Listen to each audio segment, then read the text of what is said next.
What is more important, implicit bias training or tactical training in terms of preventing shootings of unarmed civilians?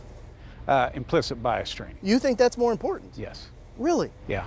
If we can get an officer to understand the culture of the community in which they serve and go in with an open mind and heart to the people that they're serving, they're less likely to confront. They may more readily de-escalate in a situation, and learning those values and bringing it into the tactical experience makes tactics much more effective.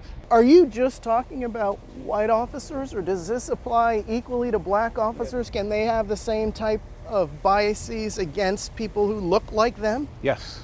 They can? Yeah, and often can be a blue bias. Not a black bias or a white bias, but it's a blue bias they carry when they put on the uniform, where they carry a gun. And again, if officers can go through implicit bias training, procedural justice training, policing in a democratic society, understand those dynamics, they'll be much more effective at promoting reconciliation and healing in a community. I don't believe the 800,000 officers in this country are looking for conflict. I think they're looking to really problem solve and build partnerships and collaboration, which is the backbone of community policing. I think those are the officers that make a difference. What you're implying is that there is racism in the ranks of these police departments. What I'm implying, there's bias across our culture. We all have bias.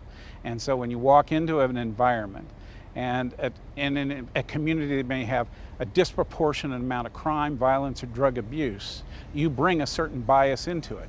If you can recognize that bias and manage that bias, your response to that community will be much more proactive than reactive.